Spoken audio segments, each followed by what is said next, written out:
Should you be supporting Donald Trump in the 2024 presidential election? He's a racist.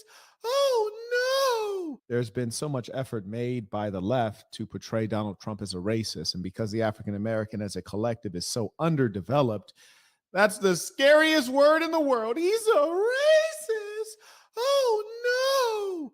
Which is amazing because while fearing him being a racist, not knowing the implications, the real world implications of this, I don't know what this actually means. Is Donald Trump about to call you an N word or burn a cross in your front yard? I don't know. Is he? I have not observed that. But while being so scared of Donald Trump being possibly a racist, which would somehow make him unique among American presidents, we listen to hip hop music where they talk about robbing, stealing, and killing from other Black people. Fascinating. We're going to get into this topic today, for there is much to learn and much to discuss because the topic has been oversimplified in some very evil ways. There will be many lessons. I hope you all have your notepad and take these lessons to heart. But first, let us start with our tradition by showing love to those who show love to us. Okay, we have Major Mind and Soul said, Peace to the Saints. Black people did better under Trump than Obama. Trump may have my vote depending on who he goes against. His reckless nature sparks trepidation in our enemies. I like that. Trump did much more than Obama. In fact, Obama was wrongly called the first Black president. When we say Black in America, what we're typically referring to is the African American, which are those who are the descendants of the, or shall we say, the result of the Mayafa, or the descendants of those who were enslaved in the transatlantic enslavement, or those who might be known as foundational Black Americans, or ADOS. I think they call it ancestor something. They got a lot of terms for it, but you know what I'm talking about. The ones who result from the movie Roots. What's your name, boy? Kunta. What's your name, boy? Toby. Yeah, those people. Now, point is this. Barack Obama is not Black. He's half Black, half white. Black, speaking of the racial category, also known as Negroid.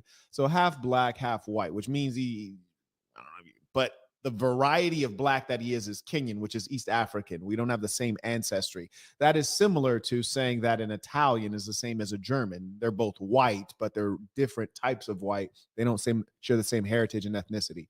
This is very important. I say that to say Barack Obama was pawned off on us. We don't want him. He's not one of us. And what's worse, he did more for the LGBTQ lobby than he did for the African American, which makes sense because they're very aggressive and organized. And African Americans are not on the same page. They're not organized, and they're very feminine as a collective. And that's a bad thing. We have Walton said, Why do some Blacks get upset at the mere mention of this man's name? Makes no sense. Yes.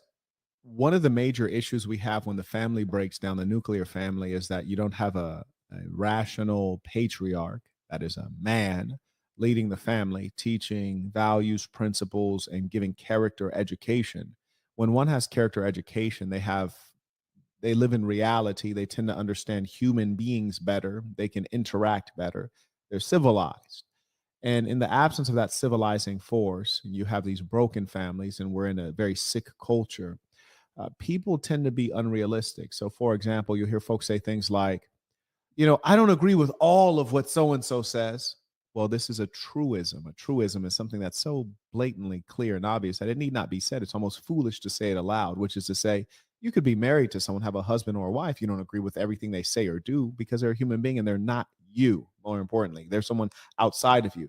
Our great trouble today in the society where we become me monsters and narcissists is that we can't get outside of ourselves. A father is very good at helping you do that. The female, especially what's happened to her as a result of today's technology, is increasingly narcissistic, taking selfies endlessly, duck faces, all these strange things. You don't observe this in the male character.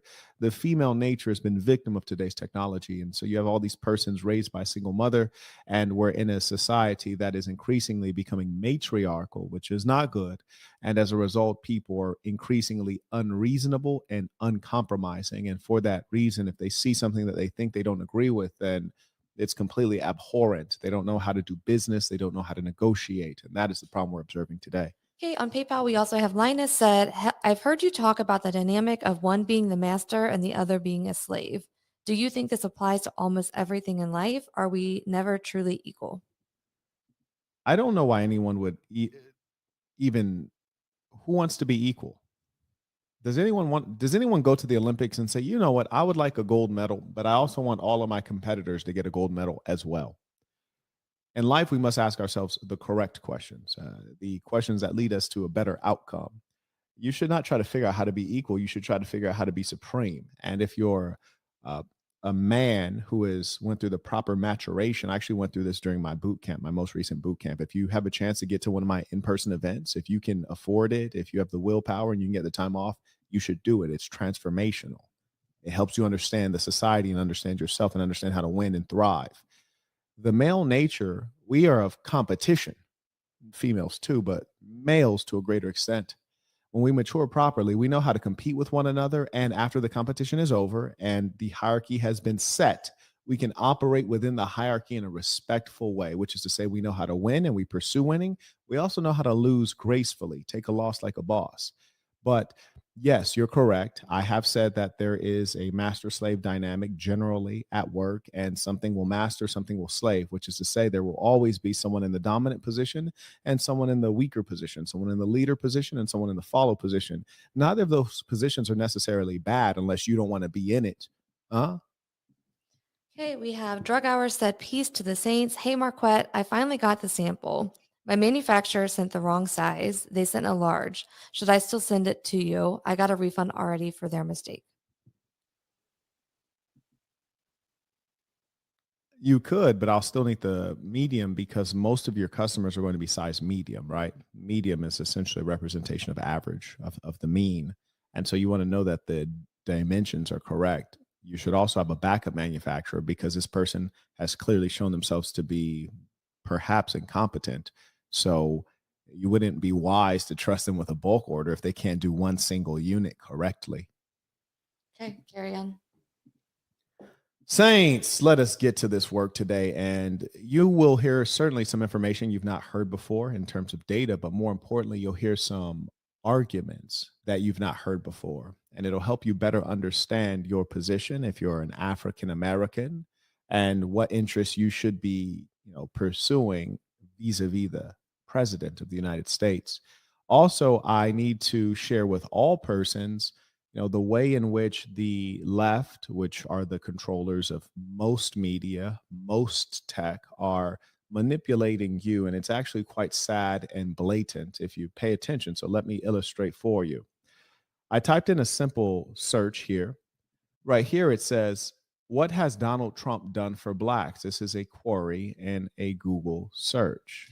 We all know that Google is a biased leftist tech corporation. What has Donald Trump done for blacks?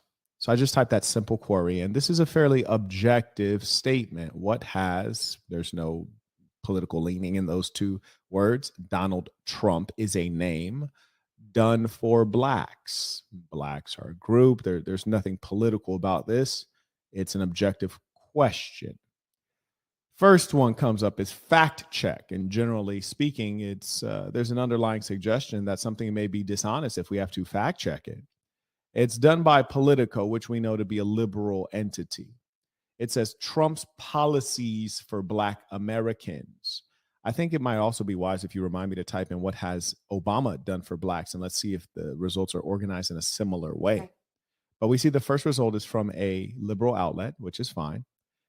It is not actually answering the question. Rather, it is questioning Trump's statement in terms of if it's true. Right here, the subtext is Trump says he's the best president for African Americans. Is that really true? And if you were to click this, you'll find that naturally they object. Secondly, has Trump failed Black Americans? Well, that wasn't the question.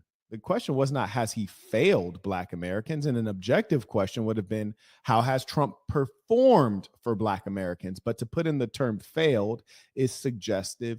This is a loaded question. This is something that is clearly reeking of bias.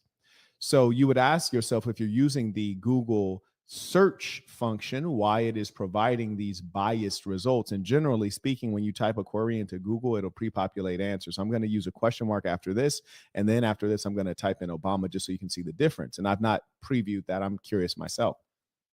Third result. What has Trump done for Black people? This is from Vox. We also know Vox is a very liberal outlet. It writes, Immediately, the subtext says, no, Donald Trump has not been the best president for the Black community. And it goes on. Then you go down. Trump's New Deal for Black America. How's that working? And right here, the subtext is, what do you have to lose? And it goes on and on. And again, it's a negative result. So the first four results are all nay. There's no diversity of opinion. It's all monolithically liberal outlets saying that Donald Trump has not done anything for Black people. I think that's an important thing for you to take note of, how the results are being presented to you. You're asking an objective question. You're not about to get a balanced perspective where it says, here's the pros and cons, but rather Donald Trump lied when he made this statement, and here's all the reasons that he was a bad president for Black people. So what has Donald Trump done for Blacks? So what you understand now is that the information presented to you, you're getting overwhelmingly liberal bias. Now let's put in a question mark to see if that changes the nature of how Google presents the results to us. No, it does not. Okay, cool. So now let's sub out Donald Trump for Barack Obama, and let's see how the results look. Barack Obama. Now we typed in Barack Obama. I want you guys to know something very important, and you guys should say, Marquett, you are a genius. No, really, do pay attention to this. This is critical. When I subbed out the name Barack Obama, the very first result is from the White House, from the White House archives. Archives means it's an old result from 2016. That is about 7 years ago, right? And of course, I would expect that a government source should perhaps link toward the top. That's very reasonable. But let us do a little bit of comparison, because we essentially made the exact same type of query, right? So we put, what has Donald Trump done for Blacks? We put, what has Barack Obama done for Blacks? The White House archive, basically where the Obama administration made their own explanation of what they did for Black people, that came to the top. Well, I put in Donald Trump, and let's see where the White House, because he was president as well, and they would have a White House archive. I'm scrolling.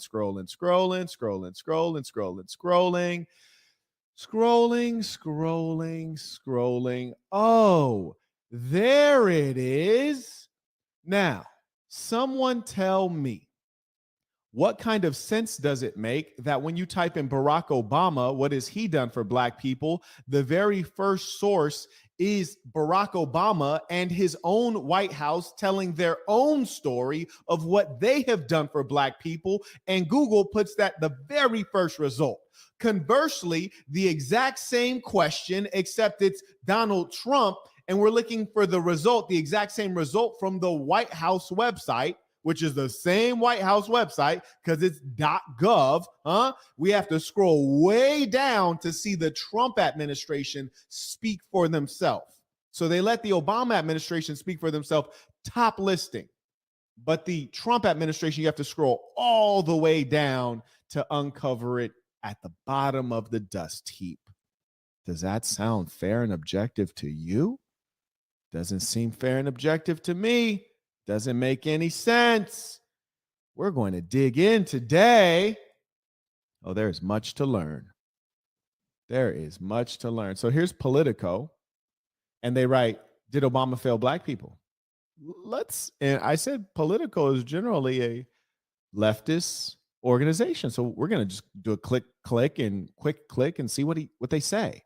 I also think it's worth noting the first result is from the Obama White House. They get to speak for themselves, and then they have a sub result. Then the one under that is from the Barack Obama White House, like a whole separate one. Wow, amazing. Very curious. Now, I'm just trying to guess. Did Obama fail Black people? I'm just trying to guess what they're saying. Let's just scroll down, see if we can find a conclusion paragraph. Oh, here it is. He has not. Didn't have to read long for that. Now, did we? Now, why is it that you never get a pros and cons listing? Wouldn't that be, I don't know, more objective? You never get the pros and cons listing. We're going to get into this today, Saints. You pay close attention. Now, first thing I want to tell you is that the interests of the Black American are unique in the context of the United States. The first dangerous thing that the leftists do is that they confuse you by using the term people of color, which is a comical term because it doesn't mean anything. Let me explain. People of color. People of color include everyone who's not white. Firstly, that's quite a strange categorization, as though if you're not white, you have something in common with everybody. You can be from Sri Lanka, you can be from Brazil, you can be from Puerto Rico, you can be from South Korea, you can be from China, you can be from Laos, you can be from Burma, you can be from India, you can be from Pakistan, you can be from Afghanistan, any of the stands, and you guys all have something in common. Why? Because you're not white. And that means that your life is relatively the same just because you're not white. It's complete lunacy. Furthermore, when you look into the data about the experiences of those who are people of color within the United States of America, you'll find that you have those that are referred to as model minorities, namely the ethnic Asian. We're typically talking about those that are the Chinese, the E's, Chinese, Vietnamese, Japanese, the E's, Asians in general. They perform fairly well in America. That being said, if they're able to perform well educationally, economically, what do they have in common with the African American or the Native American, as they've been called, the Aboriginals? And the Native American and the African American have exceptionally low levels of educational attainment, whereas the Asians have exceptionally high levels of educational attainment. And in many measures, we'll see that Asians will outperform white children. Huh? And the whites are the boogeyman. The whites are the scary ones. The whites are the wrongdoers. Unless they're a white woman, right? If they're a white woman, I mean, they are a minority, even though they're not a minority. They're classified as one, even though numerically they're not. And they're also financially empowered and they have white privilege, but we ignore all of those things. So understand this. When they create this term called people of color, it's a very dangerous term. And if we really understand the aim of it, it actually is something that hurts the low performing minorities, generally the Native American and the African American. And we're speaking of, two fairly clear racial categories. When we speak of the Latino or the Hispanic, as it might be termed on government documentation, this is a very wide category, in as much as if you ever watch Telemundo, you get to see all of the white Latinos who are actually white, which is to say they're European in ancestry. They're Caucasians. They might have blue eyes. And then you have the range in Latino, because it's not a racial category, it's an ethnic category, right? So in Latino, you have actual white Latinos. You have Latinos that are actually black, like blacker than me, like Sammy Sosa used to be back in the day. Now, point is this. When they talk about people of color, they're not talking about black people.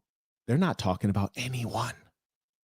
It's a meaningless term that is dangerous, that is actually hurtful to black people, and it is also hurtful to white people because it only actually serves to exclude them, and it also serves to underserve those who need serving most. So understand that, number one. Number two, what it does is it disempowers African Americans from actually understanding what their agenda is, you see? Because if you have people of color have an issue of English as a second language being taught well, that's more on the Latino side. Not even for typical American Latinos. That's for newly arrived Latinos who typically may have arrived through the means of illegal immigration, right? Because the ones who arrive through legal immigration generally are better off financially and generally have higher educational attainment, which is why they were granted acceptance through the legal processes. So that the ESL issue, or English as a second language, or accessibility, those are issues that have nothing to do with African Americans, right? So when we say it's a people of color issue, it's like, who are we talking about? So we need to be specific in general. And we need to do away with this term people of color because it's a lie and it's ridiculous and it's created by leftists, specifically the white liberal female, which is the intellectual vanguard of America's leftist movement. Now let's get deep again. Let's actually hear what people are saying, because I want you to see how there have been attempts to influence the black people, because the reality of blacks is that they're still very poorly educated in terms of formal education. And what's worse is the African American has terrible character education, which is why it's necessary for organizations like the SASN to teach civilization, to teach character, for it is in great lack. And also they have a lack of knowledge of self. They don't know who they are. On a racial category, we're speaking biologically, and not even on a historical level as to where they come from and what their heritage is. Harry says, peace to the saints. If you had to move to another city outside of the U.S., where would it be and what are some of the benefits? I'm actually still investigating that very question right now. I've been investigating it for some time. I was very impressed with South Africa for a minute, but now that they're having what they call load shedding and they're suffering extreme economic woes due to poor government, which again results from the low quality of the Black people there, their lack of knowledge of self, their lack of self respect, their lack of masculinity.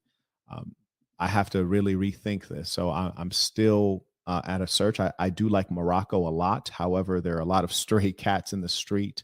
There's a lot of corruption there, and there is not a culture of honesty, which is quite sad when you're considering it to be a Muslim country. So I'm still in the search, but it depends on what's priority for you. What's priority for me is that the country has to have a strong, stable currency. They have to have a good banking system. They have to have reasonable stability, which is to say safety. So if you buy assets and property, you don't have to worry about it when you travel or when you leave. You don't have to worry about your children and women being unsafe. So there you Right. go. Now, first thing I want you to see is how the left tries to utilize comedy on a consistent basis to make their opponents look foolish. This is their chief aim. In the absence of facts and information, they try to use comedy. And what's more is they're often trying to confuse you. I want you to pay attention to the title of this video. The title of this video is Amber Ruffin Shares What Trump Has Done for Black America. This is critically important for a couple reasons. Number one, I want you to understand that Black people generally are so financially disempowered and dim-witted that they're often being used by liberal whites. And I want to acknowledge that there's racism on both the left and the right, the liberal and the conservative. If I had to pick which racism I'd prefer to be victim of or deal with, I will always deal with the conservative racism because it's straightforward, it's clear, and you know it's there. The liberal racism is the most insidious, for they actually try to put on blackface. They try to recreate Black culture to look like their culture. They utilize Black people to speak out their ideas, and they have no respect for who we actually are, what we actually believe in. And I'm going to give you an example of that. So they put people in blackface in front of you. They take miseducated Negroes and put them in front of you to persuade you. I'm going to give you an example. You should wonder why every time there's a discussion about Black issues, they always put up their one Black team player to represent it. So watch this fake Black woman. They do not choose real Black people who currently live in or grew up in authentic Black communities and represent the souls of Black folks. They only choose those who are stooges and puppets of white liberalism. Check this out. President Trump sat down for an interview with Axios recently where he said, So right here, you have this effeminate white male. And this is educational for all of us because we have to acknowledge the diversity of white people, the diversity of Black people, the diversity of all peoples, which is to say that not all whites are liberals, not all whites are conservatives, not all white males are feminine, not all white males are Trump masculine, right? There's diversity. This guy happens to be a very feminine white fella, and that's because he's a liberal, right? This is the type of guy they are. But I want you to observe what he does. So when he wants to influence the Black people, he doesn't say what he has to say directly. Like, for example, Trump says what he needs to say. He doesn't say, hey, Black guy, come up here and say what I need to say. Be my puppet. I'm going to stick my hand up here and I'm going to work you like a puppet and make you talk for me. Well, Trump just says what he has to say. Part of the reason the liberals will go out and try to call him a racist, right? Now, here's a white guy using a Black woman, and the Black women are out of control because the Black male is weak. And so the Black woman has been made the puppet of many different groups. She's been no use to the Black man, but she's been a great puppet for many different groups. Observe how this white man makes a puppet of this brainless Black bedwench. many ridiculous things. Perhaps the most ridiculous, however, was this comment he made while discussing the late Congressman. So here he is. He finds this goofy Black woman, smiling, big, goofy black smile like a minstrel show. And she doesn't come on as an intellectual. She doesn't come on as a political commentator. She comes on as a comedian. We have Jose said, why doesn't the president of Mexico allow USA help versus cartel? Number one, that would rob the Mexicans of their sovereignty. Every country should have sovereignty, which is to say they should be able to control their own affairs. That's number one. Number two, the Americans are helping with the cartel. They've been extracting Mexican criminals. El Chapo has been one of them. When the Mexican government theoretically failed to secure him and retain him, so after his escape, the Americans were even more involved. The Americans have done a lot there, but it would be foolish for him to allow himself to be usurped as the leader of that country, and for for Mexican sovereignty and territorial integrity to be ruined by allowing more military from America and more law enforcement from America to overstep their bounds. So that is why. And truth be told, the cartel in Mexico is very vicious, and I think there are solutions that have not been considered, but it's going to take a lot of work. And I think the best example of actually waging a war on drugs has been by Mahathir in Malaysia. Some time ago, Mahathir waged a war on drugs in Malaysia. Also, Duterte in the Philippines waged a war on drugs in the Philippines. But really, what they're waging a war on is organized crime. Thank you for that question. So here is the massa sending out a black bed wench to represent him and his views on black people. It is? It is. How is that possible? I mean, what has he done? What has Trump done for black people? What? Now, it's funny. We should all laugh at this little ape here because one, let me cool out. But this little ape here, what she is supposed to do is represent black people. So they bring out someone with a black face so that they confuse you and I. When we watch her, we think, oh, she's one of us. She got the complexion. She's one of us. Let's hear what she has to say. Surely she's going to speak in our interest because she looks like us. Funny thing about her, do you guys know who she's married to? And this doesn't discredit anyone. She's married to not only a white man, she done went to the white people factory. She done went all the way over to the Netherlands. But I bet when she introduces him, they're like, hey, where's your husband from? She'd be like, he from Harlem. The boy from Harlem, Netherlands. This comedian named Amber Ruffin, a theoretically black woman, but there's nothing black about her except her skin. She has went all the way to the Netherlands because the great, large, sizable country of America didn't have enough men who were worthy.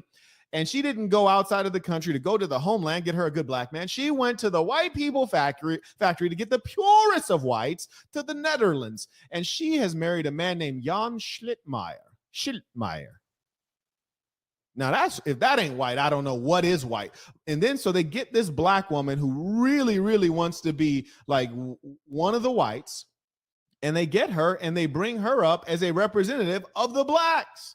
I'm not saying there's anything wrong with interracial dating. I'm saying that there's much wrong when you position a black woman as our representative, when in reality, you've written all of her lines, told her what to say, and you're merely making her a mouthpiece for, in fact, a spokesman of white supremacy coming from the leftist ideology. Yes, we're going to talk about it. Yeah, how she the black one when she's introduced by a white guy she's on his show. They've written all her lines. She's married to a white guy, and now she's about to defend black people. Let's hear what she says.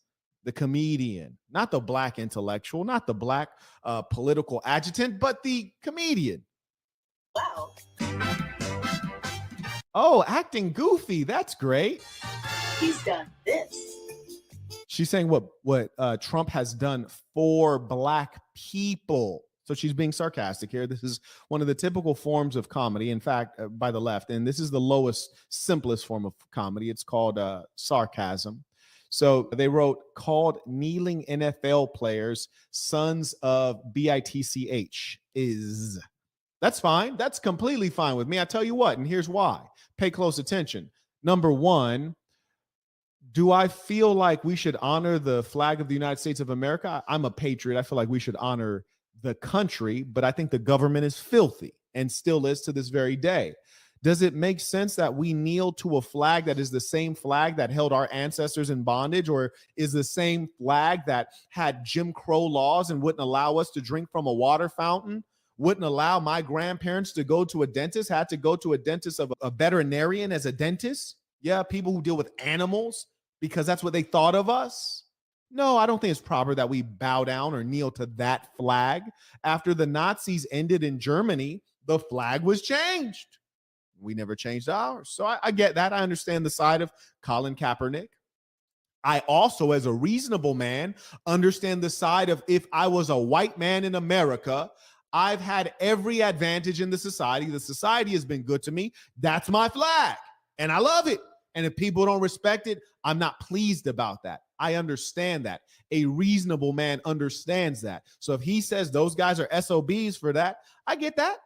I get that. I don't have a major issue with that. And Walton's trying to get me in trouble. You're going to read this one. Walton writes, and wipe that stupid smile off your face. NIGGA's always got to show their teeth. Cube. Oh, agree. And that's why they picked the black female, you see, because the male is the threat. So they either need an effeminized black male, the feminine black male like the Don Lemon, or the Trevor Noah, who's not even a black American.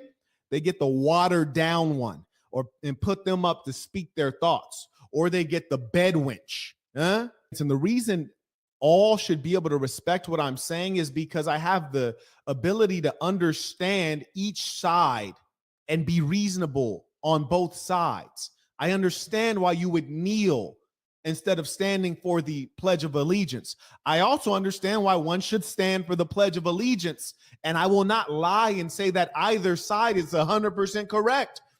Either side is biased, and they have good reason to push their own agenda and issue. So look at this little smiling little, why is she dressed like it's the 1960s? Anyways, kneeling NFL players called them SOBs. Now, what does that have to do with black people? Are athletes and musicians the representatives of black people? Just imagine an entire people being having their political class as athletes and rappers. That doesn't make any sense. It's despicable. What about our intellectuals? So when you are basically substituting out black people for NFL player, because most of us don't play football, last I checked, this is how we know they're lying. Because right now she is talking about what Trump has done for black people, and she's saying he called some names to some guys who get millions of dollars to run footballs. Oh, boo-hoo. Let's get into this little monkey here. He's done that. Demanded to see Obama's birth certificate. Well, truth be told, Barack Obama is one man. How does that have anything to do with his views on black people? Obama is one man. If I were to say something against one woman, that doesn't mean I hate all women. If I were to say something against one Chinese person, that doesn't mean I'm speaking ill of China or all Chinese people. This is one person. Furthermore, Barack Obama is not even an African American. He's the result of a white and an East African, which means he's completely unrelated to African Americans. In fact, he would be more closely categorized as a white American because he at least has white American blood in him. He doesn't even have African American blood in him. So this has nothing to do. It's completely irrelevant. You see what they're doing? They're trying to confuse you. They've yet to identify something where Trump says something about black people. He's done this and this. Now, here it is. Now, we're talking about Donald Trump as a president, mind you, as a president. Now, here's the funny thing. They're supposed to be assessing Trump as a president. Yet we see that this is about Trump as a landlord, refused to rent to black tenants. That's him as a landlord. That's not him as a president. Those are his business practices. That has completely nothing to do with his presidency. Now, here's the thing. You're talking about a guy who actually was in office. You got 4 years of data. You can't pull anything from 4 years of his actual presidency to validate your claims of him being racist against black people. Well, that's kind of sus. I'm suspicious of you now. Secondly, I actually have been a landlord as well. And all of my time as a landlord, I had two issues. One was with this white guy who's actually an accountant. And apparently he had mental health issues. He was dating a black guy. So he was a very corny white guy accountant, dating a black girl. Did I say black guy? My fault. He was dating a black girl. And man, he destroyed my home, destroyed the home. So I was like, I'm never going to rent out to people with mental health issues. So like I had to add that as a part of my screening process. And then also I had a African American single mama divorcee who also destroyed my property. And I actually did her a favor because like, you black, I'm black, stick together, my sister. Let me help you out because others might be discriminating against you. But it turns out that the discrimination may be for good reason. It might not be that he wasn't renting to black people. It might have been that he was renting to people of a certain income. And black people happen to be the lowest income people in America. And that's their biggest issue, poverty. And that has always been the biggest issue for blacks in America, poverty. That's what they need to address. Okay, Max Sauce came in. He said, remember, Trump told the NFL players that he was making a list of willfully imprisoned blacks to pardon, and nobody reached out. Right. And he actually did pardon some very well-known black folks who actually have said things that are critical about him, namely Kodak Black, for example, the rapper, whom, truth be told, Kodak makes decent music, so I don't mind him making music. There's some rappers, they make such terrible music, they probably should be in jail. But Kodak makes decent music. I don't like his behavior. I feel like after he was pardoned, he didn't improve his behavior. And for that reason, I think that he probably should not have been pardoned. He also pardoned Lil Wayne. And Lil Wayne is a very intelligent man and has also been very thoughtful politically. And I have not seen that level of political thought from Kodak Black. Like Lil Wayne made a very meaningful song about George Bush, particularly during that issue with Hurricane Katrina and the response in New Orleans. And I've been to New Orleans a couple times and good people there. So Lil Wayne has a brain on him. And both Lil Wayne and Kodak Black, understandably, currently support Trump. And, of course, how do he get you out of jail? You're going to support him. But the point is that Trump has been a man of his word. He's been integrated into the black entertainment culture for some time, whether we're talking about Mike Tyson, Don King, Lil Wayne, 50 Cent, you name it. He's dealt with all of them and on good terms with good relationships. So I think what people sometimes confuse when they're calling him racist, he's not racist, he's classist. He's classist. And if you were a multimillionaire or billionaire, you would be too. They're lying when they say they're not. Broke people don't want to be around, wealthy people don't want to be around broke people. So then you hear, she writes, called Maxine Waters a low IQ person. Now, I don't think Maxine Waters is low IQ. Certainly her wig would suggest that. Like sometimes you see a woman wearing a wig that's so bad, you're like, you have to be dumb to think that that wig is fooling anybody, or just to think that that wig looks good on anything or person, because it doesn't. It looks like a costume hat. So that would suggest that she's low IQ, but I don't think she is low IQ, at least not in the context of black people. No, definitely not. Then she points at enacted racist policies. Now this could be meaningful. This is interesting, and this is information that we really want to know, right? So this is where we should elaborate here. He's enacted racist policies. Oh, you have my ear. I'm interested. Tell me more. Tell me more. Add detail. Give me some specific names of policies. But they think black people are so stupid that they just give us comedy and laughs, and they don't actually explain anything because they think you'll just buy what they say. So watch this. So she said enacted racist policies.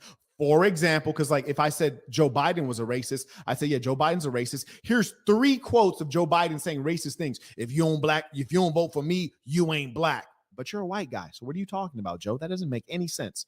Or when he says he doesn't want to integrate schools because of the nature of the blacks. Well, that's very racist. Or when Joe Biden enacts the crime bill. And what did the crime bill do? Well, it incarcerated a lot of African-American men. And then we can go into how that was racist and specifically targeted black men who currently constitute about 50% of the prison population, while African-Americans are a mere 12% of the U.S. population. So they are overwhelmingly overrepresented. Jose is back and said, do you believe in witchcraft, white magic, black magic? No. Carry on. And this, don't you forget about that. Okay, so she talked about the policies, but now she's talking about something else. What were the policies? Why can't you name the policies? With Joe Biden, I can say the crime bill. That's the policy. Then people can go and research it and figure out on their own, using their own brain, if it's true. Now she says called for the death penalty for the Central Park Five. Meanwhile, those children were all innocent. Okay, cool. So this is something they made a Netflix special about, I believe. I'm not familiar with this one, but this is an instance of one group of people who were accused of a heinous crime who turned out to be innocent. The justice system does this all the time. I agree. We need legal justice reform. I think we need to reform the system in very far-reaching ways. I think our current system, wherein you have a prosecutor and a defense attorney or a public defender who, no matter what, they have to pursue their end. If the public defender thinks the guy is guilty, he still has to defend him. If the prosecutor knows the person's innocent, they still got to prosecute him. That's garbage. That needs to be fixed. But anyways, look at this woman. She references something that's on a Netflix special, referring to one group of individuals who are Black, not referring to Black people. This is what they do to fool you. Similarly, we could arrange this any way. Like, for example, you could say, well, Marquett said a bad thing about Joe Biden, so Marquett doesn't like white people, right? Like, this is what she's doing. It's silliness. Or Marquett said that, liberals are like this, so they're extrapolating a small group into the big group. It doesn't make sense. Jason said, what should I do if I don't currently have the money to get away from bad people? I'm about to go to college and I want to save money. Also, just join the Patreon. Oh, welcome to the Patreon. Often the issue is not lack of resources, it's lack of resourcefulness. So when you talk about you don't have the money to get away from bad people, I'd be a little bit curious to know what you mean. So, for example, say you live in poverty, say you live in West Baltimore. You live in West Baltimore, or you live on Pennsylvania Avenue in Baltimore, and you're around people who might not be up to any good. Not to say there are no good people there. There certainly are.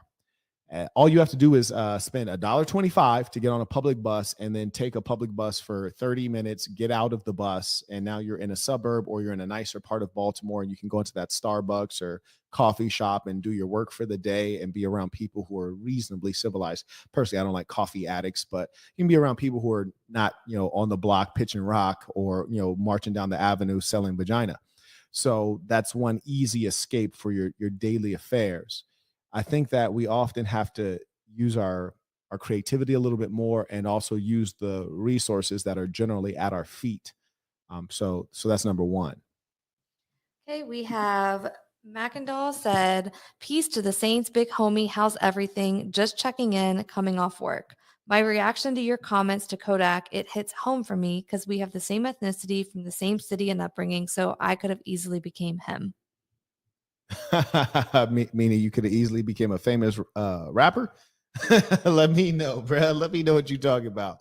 But anyway, shout out to the Haitians, man. I have a lot of respect for Haitian history, and Haiti has had a lot of struggle. Very few Haitians actually know the relevant parts of their history. They've been confused, just like the African Americans, but they are quite an impressive people, because while African Americans were still struggling to get the right to vote, Haiti had Haitian presidents running their country at that time. And the Haitian Revolution occurred much earlier than the revolution for blacks in America, if you could even call it such. So it's a beautiful history there. Now, number one, when you say what happened to Kodak could have happened to you, I'm not entirely clear on what that means, but I'm pleased that Kodak has been successful, and I think that he should be a little bit more thankful for his blessings. But his history has displayed that he's a unrepentant criminal, and he'll probably end up back in prison for the company he keeps and for the drugs that consume him. He's actually an intelligent person and a creative person, but his vices are going to make him suffer. And I always remind you all that your success will come inevitably if you stay disciplined and hardworking and you keep your eyes open for opportunities. But it will be marred and slowed. Your success will be marred and slowed or completely stopped based on your vices. And when young men ask me for advice, I say, stop your vices, stop the drinking, stop the alcoholism, the drugs, and the loose women and the bad company. Kay, just for fun, said, how can they fool anyone with this? Well, that's the problem, is that you have really three categories of people. You have those who are have certainty, right? They will not be persuaded by anything. They're ideologues. You have those who are ignorant and just don't care. And then you have those who are seeking. They might be intelligent, they might be unintelligent, but they're seeking. They're trying to find a position. They might be young, they might be uninformed. And those are the persons that we're at a war to get their mind, and we're at a war to influence them. We're at a war to establish culture and bring them into our culture, because those are the ones that are being persuaded by these goofy antics that the left is doing. And the left is doing it effectively. If the left wasn't doing it effectively, you wouldn't have all of the strange laws that we have today in terms of child support, alimony, hashtag Me Too cases being prosecuted with no evidence. You wouldn't have these things unless the left was triumphant. Now, this is Senator Scott. And one of the things that saddens and sickens me is generally when you look at people in government, they're all like robots, they're devoid of flavor, devoid of culture. They all look like clones of one another, irrespective of their gender, ethnicity, skin color. And so they're all a bit bland, which is why I'm thankful that I didn't end up with a career in government. I just wouldn't be one able to fit in. They don't have any real flavor or sauce. Here's one of those persons, but he, at some level, is speaking some truth. He's a black senator, Senator Scott. I'm going to allow you to hear what he has to say of Trump's work on behalf of black people. And these are actually really critical things. So we're going to do just a touch of analysis, and then we're going to go on to the other resources I have for you all. 50 years.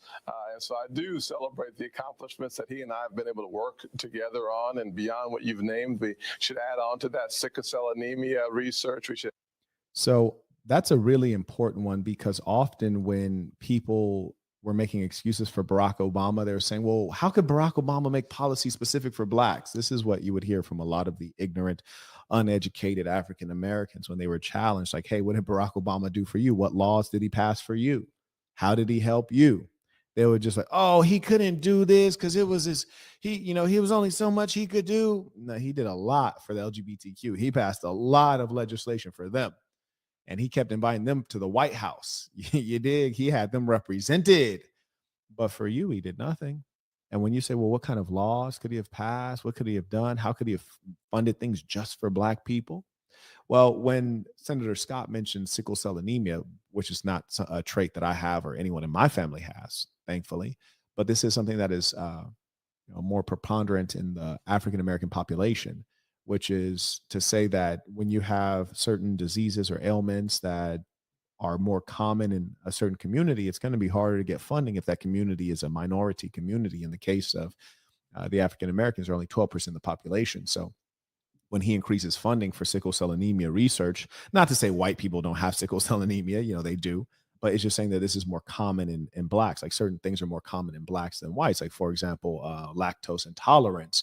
And there are genetic and historical environmental reasons for that. We have Mackendall said, I've seen so many of us waste our life trying to be thugs growing up, and I was one, but I'm lucky because I found biblical scripture, so my record's clean. Peace to the saints. Peace to the saints. Yes, having a clean record definitely helps, because the government will use anything they can to control you. Just imagine the concept of, because you've committed a crime, what the government calls a crime. Some of the things that they call a crime are not really necessarily bad things. Then they stop you from having the right to vote. How strange is that? All of a sudden, you don't have an opinion because you violated a law that you never created, right? Or you never even agreed to obey. It's quite curious. Carry on. So here's Senator Scott carrying on. So one thing that he did note is that Trump has increased funding to basically address an ailment that primarily adversely affects black people. That is something highly targeted and highly helpful to many. To add on top of that, work for black farmers, getting a farm number to participate in the farm programs in our nation. That is enormous. See, people who are dim-witted don't understand the most important aspects of power. There is no power without land. Everything that we have in the world comes from land. This microphone, all the materials that compose this gold watch, gold comes from the land. You have to mine it out of the earth. There is no power beyond the land. A people who do not have land have nothing really. This is why the Europeans, being wise and ruthless, went around the world taking land, colonialism. This is why the Germans had what they called Lebensraum, living space, land. Land is only great value. When you have land and you can farm, you can provide food and sustenance for yourself. To not be able to provide food for yourself is quite a pathetic and low state. Would you agree? So when you're supporting Black farmers by allowing them to finally be included in beneficial programs that will allow them to thrive financially and also provide more food to those whom they might choose, which might be Black people, then you've done something great. You've done something that helps Black people be independent if they chose to be independent. Now that's powerful. We're talking about farming. We're talking about food. We're talking about health. That's powerful. And that's one of the things he's done that doesn't get mentioned. Workforce participation, an increase in the home ownership percentage from when he started to where we are now. Bingo. So he talked about workforce participation. One of the major issues of Blacks, particularly Black males, is employment, being able to earn money. What happens when you can't earn money in what's called the formal economy, the legal economy? What are you going to say? Oh, I throw in the towel. I'll just walk around with no money. No. You've been watching Instagram. You've been watching everybody flex. You want some money too. And so you're going to do what you got to do to get the money. Crime. Yeah. So when you've increased participation in the formal economy, you've given gainful legal employment to more persons by a strong dynamic economy that benefits everyone, including the African American. You've done a great service. You've also thereby reduced criminality. You've reduced a number of other ill things in the Black community. But somehow that's not important. And what the liberals say is this is how these people are very dishonest and they never take responsibility for their bad things. They want to take credit for anything good, but they never take responsibility for their failings. So, for example, they say, oh, the strong economy that Trump had, he inherited. Okay. Does that mean that the bad economy that the Republican before Obama, that is George Bush, was George Bush's bad economy one he inherited?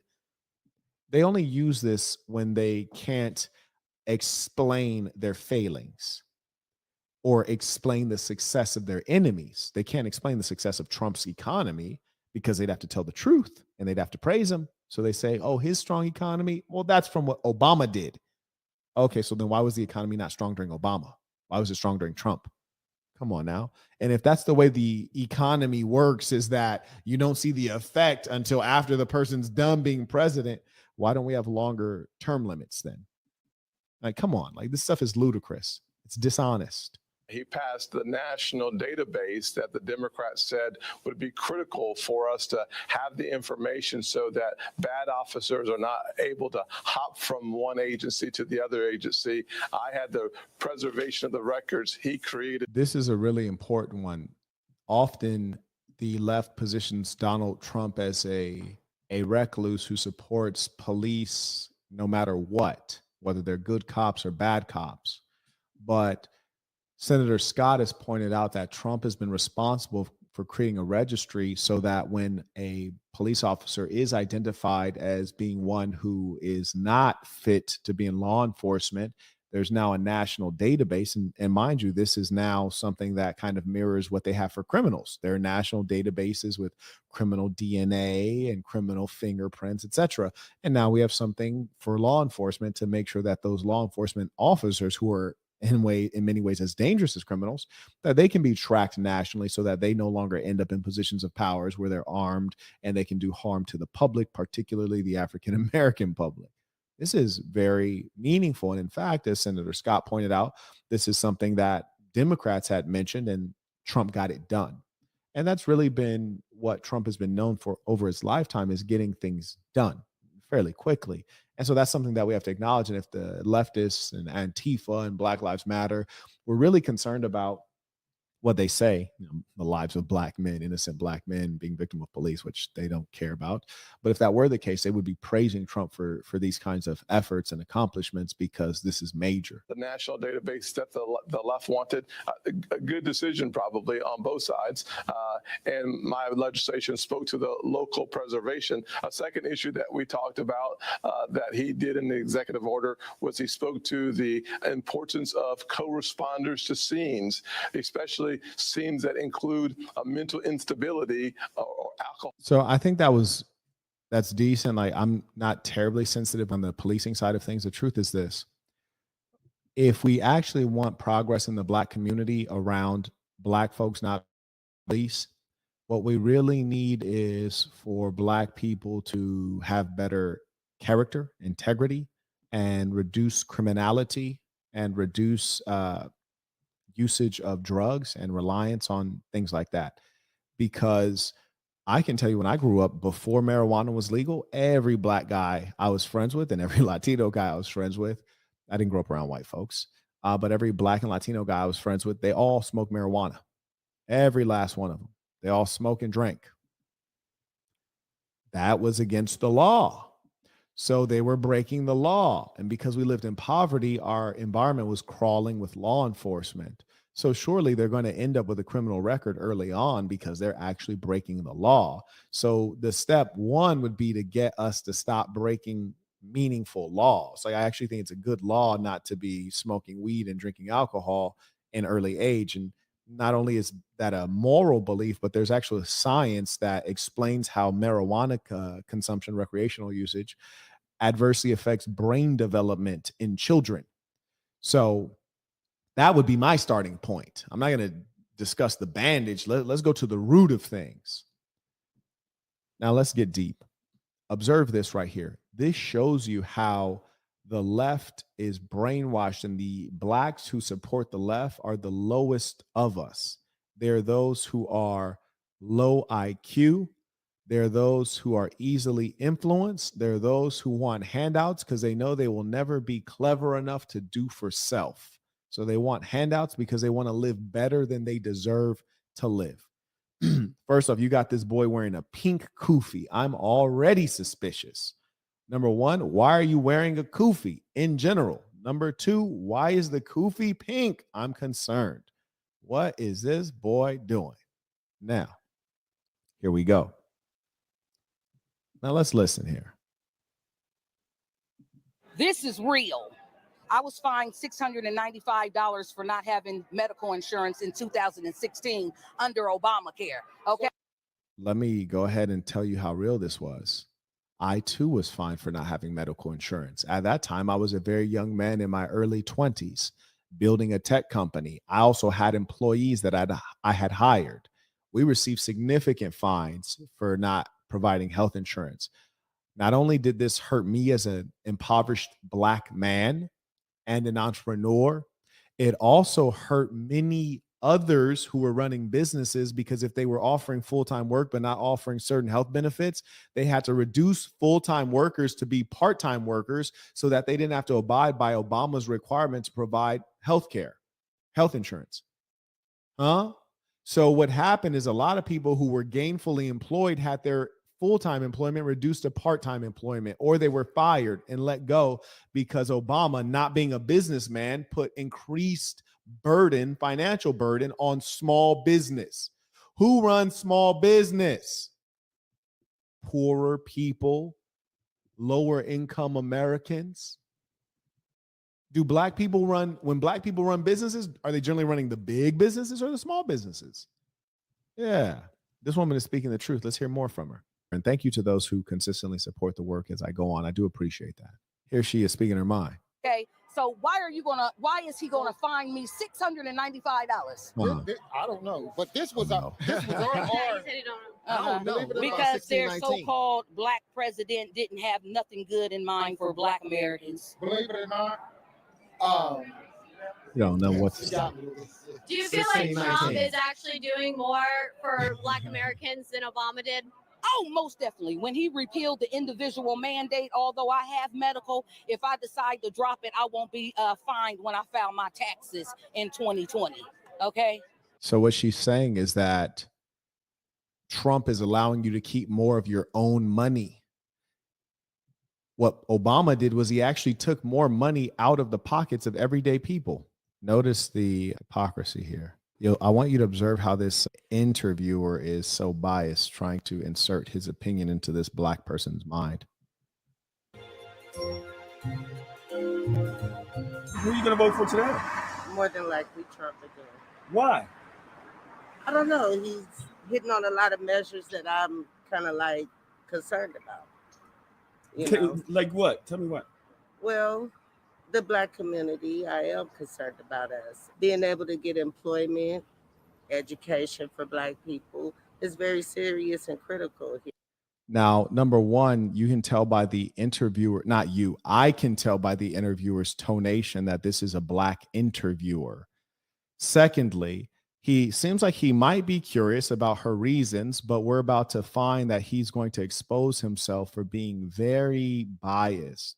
There used to be a time, and I remember when I was being schooled in decent schools in America, that there was something called objective journalism, where your goal as a journalist is to get the information and present the objective information to the consumer so that they can make their own decision, which is to say, as the journalist, you're not assuming that you're any smarter than anyone else, and you're not assuming that they're there for your political beliefs. They're there for the information.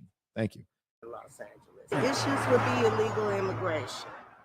And I believe that that's really a big problem here in Los Angeles. Ooh, she said issue is illegal immigration. And that is a major problem in Los Angeles. I say that as a person who grew up in Los Angeles. So this is what I know from real lived life, in addition to the data. And illegal immigration is not only an issue in America, it's an issue throughout the Western world. It's an issue in Germany. It's an issue in the United Kingdom. It's an issue in the Netherlands. It's an issue in Sweden. Now, what issue does it take in America such that it becomes a major problem for the African American in particular, such that it's a Black issue, to where you're talking to a Black woman and she tells you, this is my number one concern? I'm going to elaborate on that so you truly understand. Firstly, let me give you a personal anecdote so you know what she's talking about from an individual perspective, like one of the ways she may have experienced this. I remember I bought my first car when I was 16 years old, which I worked very hard to earn the money. I didn't grow up in a middle-class situation, or even a situation where my mother knew really how to be a proper parent to support a growing and ambitious boy. So I had to earn my own money, did what I had to do to get the thousands together to buy a car in Los Angeles. I bought a car. It was my pride and joy. It gave me access to the world. In Los Angeles, it's really hard to move around without private transportation. It's a brown Toyota. Older than I was, but I loved it. Even had a little system in there. You heard me? And I remember one day I woke up in the morning to go to school at age 16, and I walked out in front to get in my car, and my car was completely destroyed. And I was wondering what had happened to it. I was immediately saddened and outraged, and I went to my mother and I was like, Mom, my car is destroyed. It looks like someone ran into it. And she says, yes, it happened early this morning. And I went out there, and there was a drunk man who had basically, it was an early morning DUI, drove into your car. And, police came, and it turned out that he didn't have any insurance. And he was also not turned out that, and I'm telling you the fault of it, turned out that he actually wasn't a citizen. Now, here was the issue. I paid cash for my car. And I was a 16-year-old kid. And so when you pay cash and you own the car, you don't have to get full coverage insurance. I just got liability insurance. Liability is generally for what you do. Like if you run into someone else, like it'll cover that. But if someone, does a hit and run on you, you don't have uninsured motorist coverage. So basically it was a guy who was an illegal alien who had no business in our country. Which is if he wasn't in our country, this would not have happened. He had no business in our country. Didn't speak one lick of English at all, and was dirt drunk in the early morning and destroyed my car and turned me to some things that I probably wouldn't have been turned to be honest with you. If I would have had the car to get from point A to point B, like point A being a job, and if I all of a sudden hadn't lost thousands in savings that I invested in that car, it turned me to some things I didn't have to be turned to. That really got me angry, to be honest with you. Now, that didn't happen because I was Black. That's not an African-American issue. That's an American issue. That's a safety issue. That's a security issue. Police couldn't even figure out who dude was because they don't have any record of him because he's not an American. There's no papers. There's no documentation. There's no criminal history. We don't know who he is. I surmise this guy probably was eventually deported because, once he was captured as a result of that. He probably end up getting deported. Who knows? It was California, so you never know. That's not a black issue. That's an American issue. That's a security issue. That's a safety issue. Because just like the police didn't know who he was, I mean, imagine he did a heinous crime instead of just crashing drunk into my car as a kid. Now, so that's some LA stuff. That's something that occurs more so in like states like California, which is Southern California, or Texas, because they border Mexico. And this doesn't mean that the illegal aliens that come into America are Mexicans. They're from Guatemala. They're from various, they're from El Salvador. Some are from Mexico. They're from various places in Latin America. And they've trekked through Mexico to access America and America's opportunity. I can't blame them as individuals. If I lived in, poverty in El Salvador and I knew I could get into America and live on the welfare system there, I would for sure try it. That's in their best interest. I understand that. And the best interest of the American nation state is to close borders and have people come in legally, which means you're having people who come in who offer more to the society, which is why you let them in, because there's reciprocity. Now, what is this woman talking about when she's saying it's a black issue? Let me make this very clear to you. Now, mind you, this has nothing to do with race. This has everything to do with economics. The biggest issue for African Americans has been poverty the whole way through historically. When you have illegal immigration in America, it's a black issue because the African Americans are the poorest of America, which is to say that they have the low wage jobs. Black people black people as a rule have always had higher unemployment than white people.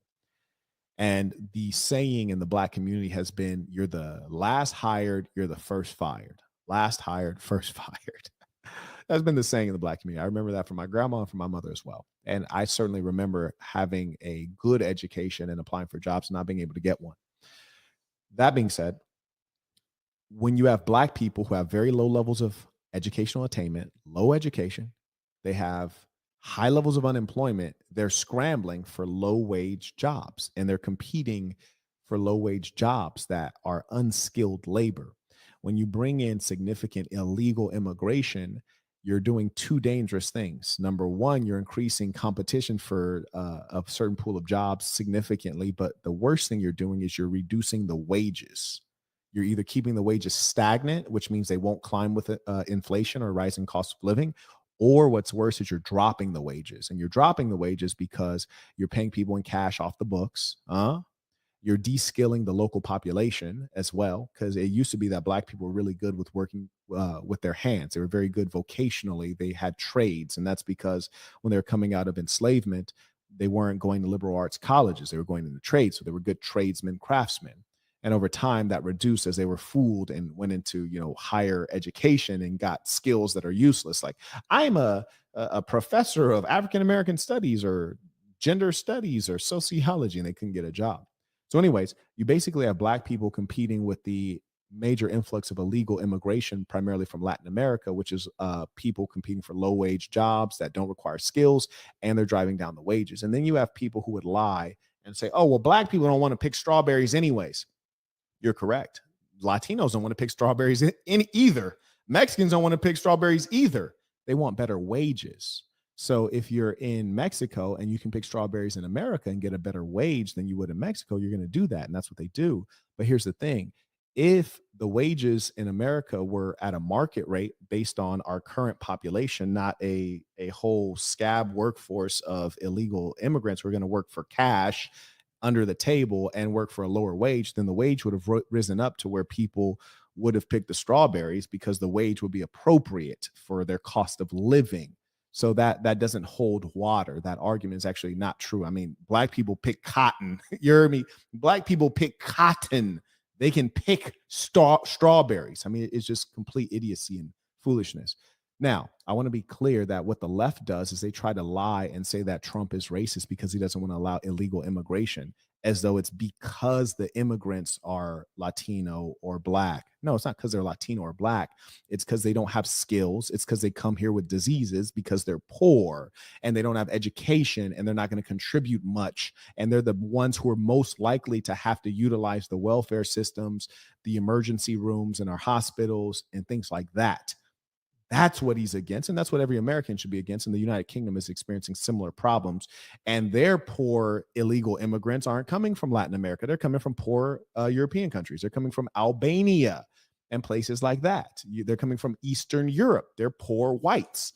And it's not that they're racist against whites or Eastern Europeans or Slavs, is that they want to protect their country's resources and what the taxpayers have paid in. And what the left has done is they've tried to make Trump out to be racist, or they've tried to create, disharmony between the Black and the Latino, not realizing that a Black American and a Latino American have the same interests in as much as their wages are going to be driven down if they're in poverty. You see, they have the same interests. But the difference between the Black American and the Latino American is that the Latino American also has connections to these Latin American countries. You might be Mexican, you might be 10th generation. You heard me? You might have had like hundreds of years of your family being in America, but you also have family in Mexico, or you have family in Guatemala or El Salvador or Peru or what have you. And so it is in your personal familial interest to get your family members over here for them to have a better life, but it's not in the national interest. So it's not in your patriotic interest. And so what you have are people thinking about themselves as an individual, what's best for their family over what's best for the country. And that's where we have a breakdown, because Americans don't have nationalism, they don't have patriotism, which is generally quite important. And that's the complexity of the issue that's never been unpacked. I hope you guys understand that. I think I might have been the first person on YouTube to ever bust that down. You dig? Especially for, working class people who are trying to survive and live here. We've been maintaining and trying to survive here, and then we can't get jobs. And that's Did she just say exactly what I said? She said, we've been surviving and maintaining and we can't get jobs. It's a competition for jobs. And let me tell you what's even more dangerous too. And I know this because I ran a nonprofit in Los Angeles. It was actually a national nonprofit. I ran part of it in Los Angeles, and we did job skills training. And this broke my heart. I remember we were teaching job skills, namely Excel, but we were teaching it in Spanish. And this was a government-funded program. It was a government-funded nonprofit. We were teaching it in Spanish. I remember two older Black women. One of them looked just like my aunt, who's Jehovah's Witness. Sweet old Black ladies came in. I'm running this program. And they say, hey, we want to take your class. I said, well, the English one is filled up. We got 3 that we're teaching in Spanish. And she's like, well, I don't speak Spanish. This is America. I speak English. So why can't I take this job? I pay my taxes. My family paid their taxes. So why can't I take this? I thought this was a free program for LA people in LA. I'm in LA. I speak English. Why can't I do, we're not a Spanish speaking country. These 2 old Black ladies, we almost all broke down together, them too, and myself as well, because, I'm a Black man looking at them and I'm an American and they're Americans. And I'm looking at them telling them like, hey, I can't help you get the skills that you desperately need to earn for yourself. I can't help you do that. You have the ambition to do it. We're in a place called the land of opportunity, and I can't give you that opportunity, even though this program is funded by American tax dollars and it's in Spanish. And I have no problem with Spanish. Like, Spanish is not my language, but English is also not my language. It's not a racial thing. It's just a national thing. The national language of America is English. But if you're in California, the overpopulation of illegal aliens has created a strong need for Spanish, and the social services have responded to that because the Latino voting bloc is very strong. And as a result, the Black people are being marginalized, pushed out, and economically disempowered, pushed into deeper poverty. And this is why, you have Black folks like this that are voting for Trump, because she understands what has happened, because she can see it and she's been experiencing it. Now, understand this. When she says this thing she says, she can say that as a Black American. But if she's a white American, she can say the same things, but she'd have to be a poor white American. Understand that. Most Black people are poor. So when we say Black, we're generally just talking about poverty. When we say Black people, we're talking about poverty. When you say white people, there's a gradation. You dig? It's the poor whites that supported Trump because they understand, like, illegal immigration doesn't affect middle class people. Illegal immigrants are not coming for my jobs. I'm a boss. I ain't worried about no illegal immigrant taking my job. But if you're poor, it's an issue. If you're a poor white, a poor Black is a major issue. I don't want people to be able to come here to this country and be able to, get a new life. But what about the people that are here? It doesn't concern you that Trump lies about everything? Now, here's the disgusting thing. You tell this guy is a skittle guzzling Black guy who's asking these questions. You can tell by his tonation.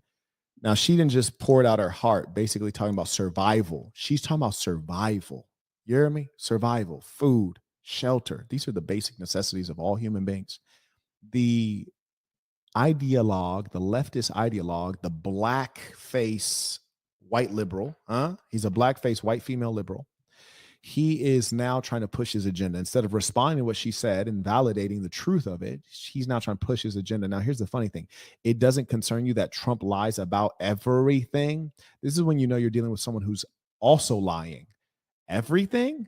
Like Trump opens his mouth and it's a guaranteed lie. Well, that's not true. He doesn't lie about everything. That's not correct. It's an exaggeration. And furthermore, it's meaningless. It doesn't concern you. He lies, but what politician doesn't? You know, Trump doesn't like Black Lives Matter. Trump. Here he goes. Trump doesn't like Black Lives Matter. What does that have to do with her? What does that have to do with black people? How about that? What does Black Lives Matter have to do with black people when it's really an LGBTQ organization? Come on now. Trump loves the cops. He thinks people. Now, he said Trump loves the cops as though black people all hate police. Now, truth be told, I don't mess with police. I ain't got nothing. Look, listen to me. Police pull me over. I'm handing you the insurance, the license. You ask me, how was my day? Where am I going? What? I don't have anything to say. Hey, it's on the paper. It's on the paper. How am I doing? Yeah, it's on the paper. Car registration. Yeah. What's my name? It's on the license. It's on the license. How do you pronounce that? It doesn't matter how you pronounce that. It's on the license. I don't mess with the police because they've been nothing but dirtbags in my personal experience. Yet I realize that police are necessary because there are also dirtbags in the society. They're called criminals. And a lot of them are in places where you find poverty. And that's where black people live. Now, just imagine you dial 911 and no one answers. Oh, trust me, you're going to want the police. He said, Trump likes the police. Well, the police are a part of the government, and the president is also a part of the government. What sense does it make to suggest that the president shouldn't like police? Shouldn't be protesting against the police. He doesn't believe there's any racism in America. He doesn't believe there's any racism in America. Who cares if he believes or not in racism? Certainly there is racism in America. I experience it all the time. But if he believes or doesn't believe, what's the policy? That doesn't affect policy. And also, you can't legislate out race. You can't legislate away racism. You hear me? Like, you also can't legislate people to support LGBTQ. They're trying, but you can't do it. People who don't agree with it still will not agree with it. They will find new ways to practice it. I was in South Africa recently, and I went to a restaurant that was white owned, and they would not allow me to sit down for dinner. They refused. Restaurant was empty except for 3 couples that were dining. They wouldn't allow me to dine. And all they had to do was say, I'm sorry, we're not taking reservations. That's their right as a restaurant. Was it motivated by apartheid racism?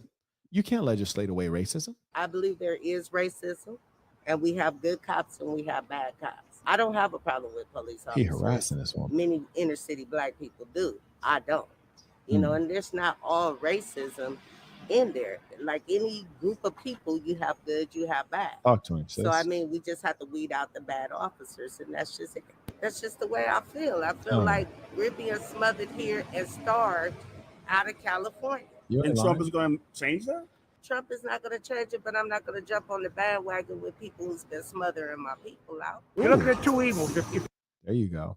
So that guy who was talking, he is one of those blacks who aren't really black. He doesn't identify as a black person as his primary, identity. He's a white liberal woman, whether he knows it or whether he knows himself to be best described by that name or not. Now, this is that link that I didn't go through because Google buried it so far down. Trump administration accomplishments.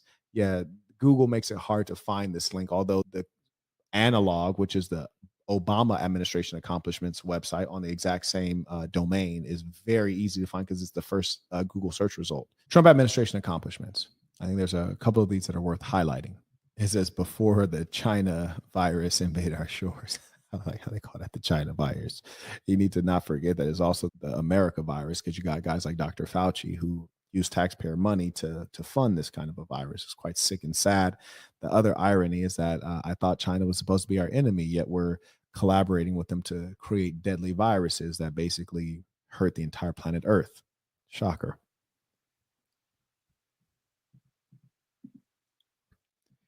Under Trump, America gained 7 million new jobs, more than 3 times government experts projected. That's impressive. Anytime you do 300%, that's pretty good. Middle class family income increased nearly $6,000, more than 5 times the gains during the entire Obama administration. So that's 5 times as much gain during Obama. That's impressive. The unemployment rate reached 3.5%, the lowest in 50 years. That's impressive. Achieved 40 months in a row of more job openings than job hirings. Okay, that's a strong economy. Jobless claims hit a 50-year low. And this is important because when people are not reporting themselves to be jobless, what it does is it eases pressure on our social welfare systems like food stamps and things like this. It says the number of people claiming unemployment insurance as a share of the population hit its lowest record. So people are not using welfare, food stamps, unemployment insurance. These are all things that allow the economy to thrive because we're not paying out people who are doing nothing. We're not paying out unproductive assets. And in some cases, there's nothing wrong with using these benefits if you stumble upon a hard times, but often people, they take advantage of these systems, especially the welfare system. And this is really important for Black people, in particular this one right here. Incomes rose in every single area in the United States for the first time in nearly every single metro area, which means metropolitan, which is to say city, in every American city for the first time in 3 decades. And this is important because if you understand Black people as a demographic, Black people are primarily populated in cities. And this is why white people like to live in suburbs. It's called white flight. White people used to live in cities. And then when Black people started populating cities pursuing work, then there was a phenomena called white flight, which is basically white people saying, get me away from these people. And then they moved to the suburbs. And that's when the suburbs became a desirable place to live, even though it was inconvenient because you had to commute to work. So anyways, in major cities, incomes went up, and that means Black people's incomes went up because Black people are not suburban peoples. That is the African American. Now here it is. Delivered a future of greater promise and opportunity for citizens of all backgrounds. So specifically talking in terms of racial categories, unemployment rates for African Americans, Hispanic Americans, Asian Americans, Native Americans, veterans, individuals with disabilities, and those without a high school diploma reached record lows, which is to say, including the history of the country, it's never been lower. That's extraordinary. Unemployment for women hit the lowest rate in 70 years, which this is a strange statistic because, you know, the farther you go back in time, women didn't work, they were homemakers. So that statistic's always going to be shaky. Lifted nearly 7 million people off of food stamps. Now, if that ain't impressive, I don't know what is. He done got 7 million people off the government titty. Shout out. Poverty rates for African Americans and Hispanics reached record lows. That's pretty good. Why the African American and Hispanic are always categorized, it is a curious thing. I don't think it necessarily makes a lot of sense because they're 2 different groups. It doesn't make any sense to categorize the white and the Black or the white and the Asian because they're 2 different groups. But generally they're categorized together. And truth be told, I grew up with Blacks and Latinos. I feel like Hispanic is a government term. Income inequality, I don't think this is a meaningful metric because you're in a capitalist economy. It's always going to be unequal. It's based on inequality, so that's irrelevant. The bottom 50% of American households saw 40% increase in net worth. Now, that is huge. The bottom 50% of America saw a 40% increase in net worth. That's major. That means the poor people are becoming less poor. Wages rose faster for low-income and blue-collar workers, 16% pay increase. Now, remember, this is under Trump, and during Trump, you're getting a 16% pay increase, but you're not experiencing the inflation that you're getting during Biden. So your money actually, you're getting more money, 16% more, and you weren't getting your money eaten away at by inflation. So you actually have more purchasing power. This is the big one. And I want every Black person to remember this. During Trump's administration, and I already spoke to you about the meaning of land being the only true power there is, African American home ownership increased from 41.7% to 46.4% during Trump's administration. So there's a 5% increase among Black homeowners. That is something to write home about. This is also critical for the country, the future of the country. Brought jobs, factories, and industries back to America. So created more than 1.2 million manufacturing and construction jobs. Construction, like, I don't know if I'm giving credit for that, but manufacturing is critical. Manufacturing is what allows you to win wars. If you look at our performance in World War II, we're only able to be successful because our consumer economy was converted to a war economy. We're able to produce weapons, spare parts, munitions, etc. So if we don't have manufacturing here, we're going to lose in war. We're not safe. And we generally have all of our manufacturing in China. So that was smart on Trump's part. He writes, put in place policies to bring back supply chain from overseas. This is, again, basically removing our, all of our production from being in China so that we can operate as an independent sovereign nation. He writes, small business optimism broke 35-year-old record, which is to say that people who are starting businesses or running small businesses, people like us, everyday people, we believe that we can be successful during that Trump administration. And that's really important. And one thing I've noticed in my travels abroad, particularly in Europe, is the Europeans are not an optimistic people. They're very doom and gloom. They over rely on the government. They don't think that they deserve freedom or can be successful in starting a business. They all want to get a 9-to-5. Not even a 9-to-5. Europeans are lazy. They want to get like a 10-to-3, you dig, and then live off the government. It's ridiculous. The Dow closed above 20,000 for the first time in 2017 and topped 30,000 in 2020, which is to say the stock market was juking during Trump's administration. S&P 500 and NASDAQ repeatedly hit record highs. Pretty good.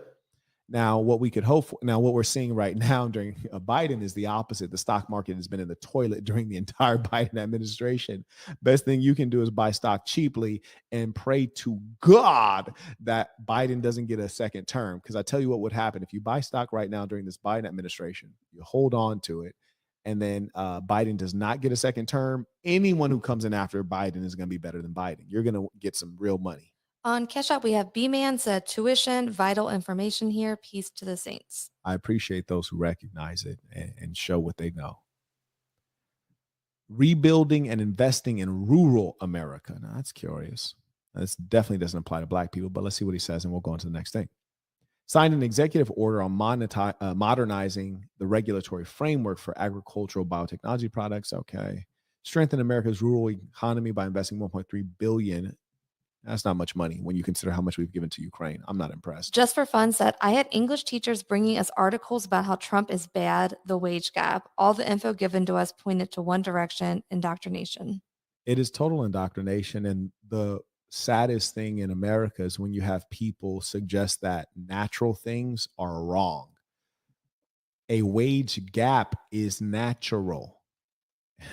Equality is unnatural. You might have a brother or a sister. You're not the same height. Inequality is natural. This is a natural state. Capitalism is based on inequality. And capitalism works the best because it's based on the realities of humankind, which is to say that that there's some people who want to work harder than you and they should earn more money than you. There's some people who want to work more intelligently than you do, and they should reap the benefits of that. It doesn't make sense that we would, have some like people run a foot race 50 yards and the people who come in last place get the same reward as the people who train to come in first place. So this whole wage gap or income inequality, like this is nonsense. These are natural states. Income inequality is a natural state. A wage gap is a natural state.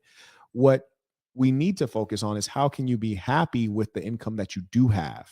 How can you make sure that your happiness is not tied to income? Okay, we have Darius says, why is the first Black republic still mired in poverty and slow economic development? You had a short video on Port-au-Prince, but it ended very early. Yes, I think at that time I was in Albania. In fact, I'm certain I was in Albania at that time. The internet was not very good. Haiti has a history in which you'll see tremendous amounts of U.S. intervention, which has not quite been good for the country. But if you look before the U.S. intervention, when you look at the island of Hispaniola, which was controlled by different European powers, namely the French and the Spanish, there's a multivariate explanation of why Haiti has been in recurring poverty. One of which is the way the land was treated, not only in Haiti but also in Cuba as well. And the productivity of land depends on how farming methods destroy the soil and the quality of the topsoil. And if the land is, destroyed in a certain way, the land becomes less productive. So it makes it harder to export goods, like even it makes it harder to produce sugarcane and then export sugarcane, of course. And so it puts the country into a cycle of poverty. Also, if you're an independent Black republic during a time where America is the major buying power in your hemisphere, and you need to export your cash crop, and you have a Black president, and the Americans are a racist nation, they're not going to buy your cash crop. And so it's going to make you poor in the modern economy, because most modern economies are export economies. They produce a cash crop and they sell it to another nation. They sell their excess. So that's one of the reasons. Secondly, you've not had political stability in Haiti. You cannot have political stability unless the government has monopolized violence. That's why in Mexico, the cartels are a big issue, because the cartels are as violent and as well armed and as well organized and as strategic as the Mexican government, and they're more ruthless. In Haiti, you have similar things where you have a lot of political factions that are well armed and organized. And in some cases, they're funded by America, because America wants to have regime change. And they've done this not only in Haiti, but throughout Latin America. The only leader in Haiti that had independence and died of a natural causes, and I'd say up to him, there'd been like 100 years, like 103 years. He was the only guy that died of natural causes in office, was Francois Duvalier. And that's because he was able to utilize Cold War politics to play the Russians and the Americans against each other, to carve out his own sovereignty in space by, putting them against each other so that he could maintain control of his own nation by saying, hey, Americans, don't mess with me. If you don't have me in here as a strong leader in Haiti, if I'm pulled out, the communists are going to come in. You don't want me pulled out. I'm pro-capitalism. So, he had a lot of stories that he told to each superpower, and he was able to keep them out of his country. And he was also able to use the tonton maku to regulate things domestically. Anytime you have a country that is young, and by young, I mean that it's newly independent, you're going to have a lot of people vying for powers and a lot of murder gangs and essentially street gangs trying to take over power. That's why you're going to require a dictator. Democracy is a fairly advanced form of government, and it usually only comes after you've had several years of monarchy or autocracy, which is to say rule by a single leader, an iron-fisted leader. What is a king other than a dictator? A king is a dictator. All of the European nations have had kings in their history, and then they eventually changed, or some would call it evolved, into republics or democracies. They did not allow the same opportunity for the African nations or for Haiti, which are nations that became recently independent. The African nations, my grandmother is older than most of them, for most of them became independent in the 1960s. So what happens is they're newly independent. They go from colonial rule to all of a sudden they're like, hey, use democracy. Well, they don't even have the recent history of a monarch, which is to say a dictator, to establish peace and to establish stability and trust and safety and control, because you have an uneducated population. How can you have an uneducated population expecting them to be informed voters? That doesn't make any sense. So of course you have to have dictatorship in most of the African nations until you can transition appropriately to democracy. And democracy requires a number of things. Number one, it requires good public education, which is widespread, which poor nations generally don't have. Secondly, democracy requires a middle class. You have to have people who earn reasonably well, because it's the merchant class that is the one that constitutes the politician class. In the absence of that, you can't have democracy. And that's why Africa struggles with democracy. They also struggle with even having quality dictators, you dig? But they need dictators. And then when they do have a good dictator, one who's competent and can run the country, then the West comes in and they say, oh, he's killing his own people, we got to take him out. And what they really mean is that he is not allowing us to continue our neo-colonialism and extract resources from his nation. And so we're going to take out this strong nationalistic black dictator. We're going to take him out of power. See Robert Mugabe as an example, because he won't allow us to own the land. He won't allow us to exploit the resources, to steal the oil, to steal the sugar cane, to steal the coltan, to steal the uranium. And because he's stopping us from stealing the uranium, because he actually wants his country to benefit his countrymen instead of us, the Western countries, we got to get him out of there. And we're going to trump up a story and say he's a bad guy. Okay, we have Alone said, peace to the saints. I appreciate your consistency and giving your time to educate those who want to learn. He said it well. Yeah. Jerry is back. He said, do you see America's Marines going to war against the Mexican cartels? I've noticed the cartels have leveled up and are very, very powerful, and it's bleeding across the American border. Peace to the saints. Peace to the saints. If we had a president like Trump and he actually secured the American borders, it wouldn't be an issue. I don't think the cartel wants violence. They just want money. And when the Mexican government gets in the way of their money, then they become violent. And every now and then they'll compete with one another and they'll become violent. But generally speaking, the cartels have divvied up the territory in America, and they operate as good businesses, billion-dollar businesses. And so they're willing to stay on their side of the border. I don't think America has any real reason to get involved, except that they should be reducing the demand for these illicit products. It would not be a good use of our military time to get involved in the affairs of Mexico. And if I was a Mexican citizen or a Mexican politician, I certainly would want to keep the Americans out of my country for a variety of reasons, but namely that once the Americans come in, they don't come out. Even what they go in, they don't come out. Carry on. Oh, we have Darren said, off topic, but what are thoughts on the collapse and federal takeover of the Silicon Valley Bank? It's significantly discounted. Do you think it's worth investing in? Peace to the saints. You know what? I would have to do some more research on it, because in terms of, is it worth investing in today? One thing I can assure you of is that it was predictable that the bank would fall, because the tech industry in America is completely ridiculous. I know this, having been in it and seen people raise significant amounts of money for companies that are garbage.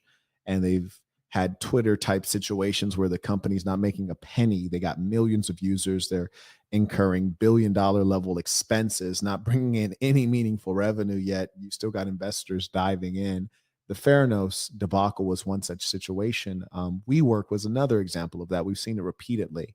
So that sector and that region is full of either geniuses who are too optimistic, or fools who are too optimistic, or both, which is more likely. So I say that to say this: unless the leadership at Silicon Valley Bank is completely changed and those persons are more conservative, which is not the nature of Silicon Valley investment, because you got people who are looking for 30x returns in the tech industry.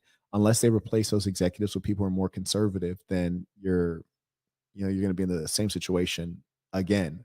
If the bank is not going to completely disappear, which I don't believe it will, because I think the American government will see this as like kind of the backbone of America, being the center of tech in the world. And I think Silicon Valley Bank is kind of viewed as more than it actually is. It's viewed as a pillar in backing American innovation.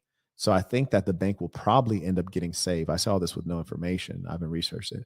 I think the bank would probably end up getting saved. So if you're finding that the stock price crashes, but they're not going into bankruptcy, which they might, then yeah, I'd consider buying.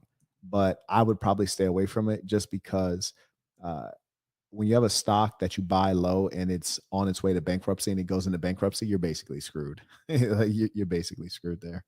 Okay, carry on. Yeah. And truth be told, that's a complex enough situation that it could merit its own independent discussion.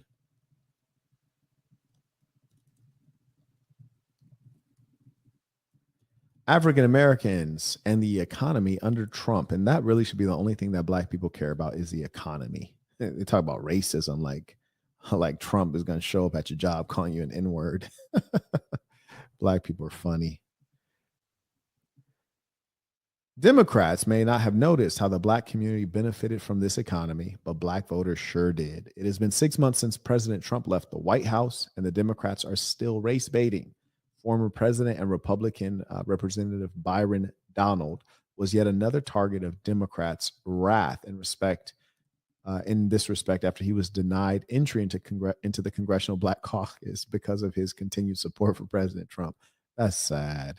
That is truly sad. Saints, I think I've heard enough of this sickness that we have in our country. I'll give you guys some time to send in your comments, questions as we wind down.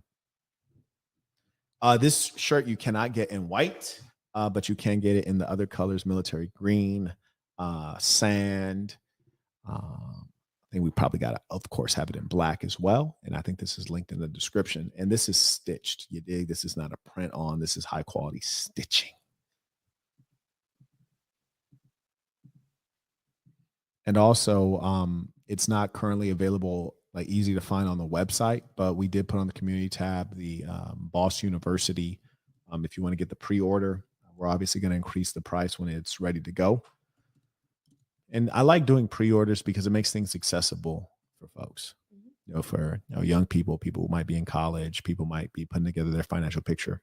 So that's pretty cool. It's a nice thing to be able to do.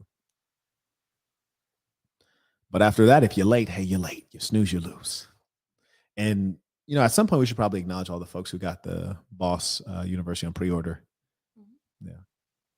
There's a long list. I don't know if we got time like that. Maybe acknowledge some of them. Oh, yeah. And one thing I will be doing for you guys who got the pre-order is I'll set up a webinar and I'll go through the whole course with you before it releases. And that'll be special for you guys. So it'll take some time because it's a very long, involved course. You dig? You're going to get more value than you could have ever anticipated. So, you're going to have to clear out a day, but I'll be there. I'll take you through the course, answer any of your questions, and you'll get full value. I think that session alone will be more than the value you pay for the course.